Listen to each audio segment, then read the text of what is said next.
Zdaleč pa ne, ni to bil namen, da smo kapitulirali.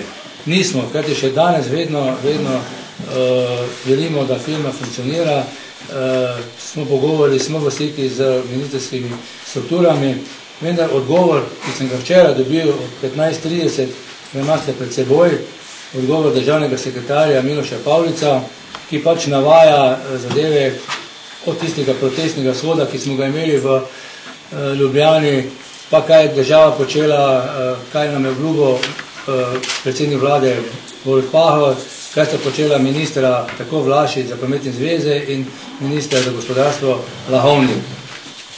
Seveda vse to na koncu vidimo, da nekako ni obrodilo teh sadov, kaj smo mi želeli. Poraz ali zmaga? Ja, jaz bi rekel, da je to ne eno, ne drugo. Poraz je glede države, zmaga je pa rekel nekako med nami toliko, koliko smo dokazali slovenske javnosti, kaj smo dokazali in prepričan sem, da bo to boleče za državo in boleča izguba tistega znanja, ki ga imamo v naši firmi. Pa najbolj boleče bo za delavce? Sigurno najbolj boleče za delavce in to je tisti del zmage, če lahko rečem, ker Siemens ni se želel pogajati, ni želel dati večje odpravnine in nekako nam je to uspelo, ker to je bila napoved stavke in ta stavka je bila potem nekako izsiljena, zatem, da smo dobili tiste vsoto denarja, ki smo se izpogajali. In kakšna bo zdaj usoda vseh teh delavcev, mislim, razen borze in tako dalje? Ja, kar se tiče vsega teh delavcev, sigurno ne bo lahka. Mi poskušamo sindikalisti se aktivirati, povedati med sebe v mariborskem prostoru, videti, kje so potrebe delavcev. Rad je povedal, da naši delavci so vedno bili dobrodošli v vsaki firmi, kajti to znanje znajo ceniti tudi drugi direktori v mariborskem okrožju. Enako bi tudi tu se malo naslonil na našega župana Kanglerja. Res je, da smo imeli tiskovno konferenco, ampak do tiskovne konference do danes se nismo slišali.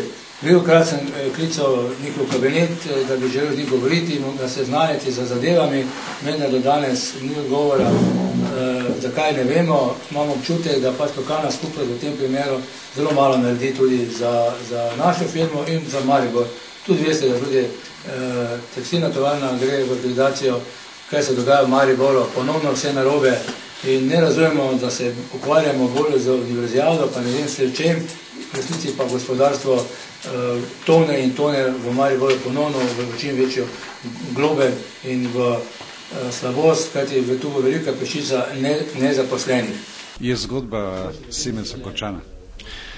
Jaz še zmeraj pravim, zaenkrat je končana, to je res, upanje, še zmeraj malo upanje, ampak ne verjamem, da bo se kaj dogajalo, edino po likvidaciji, če bo dejansko država stopila na način, ko sem že večkrat povedal, da preko centralnih delavnic tu delajo novogradnje, tam pa remont in to bi se dalo napraviti. To me pa ne bo doben več v državi prepričal. Je to pirava zmaga sindikata? Ja, za ta drugi scenarij, da smo si izborili večje odpravnine, potem bi bila to neka pirava zmaga, drugače pa ni to zmaga. Poraz? Tudi to ne bi rekel. Jaz bom rekel tako enostavno, da niso delavci šli za tistimi minimalnimi odpravninami, ampak da smo vse na tistem delu nekaj pridobili, dočim, kar se tiče tega shoda pri predsedniku vlade, to je bilo pa tisto delavski odkup, to pa je metanje peska v oči. Se pravi, država odpovedala po vašem mnenju? Jaz sem še zmeraj prepričan, da je ja.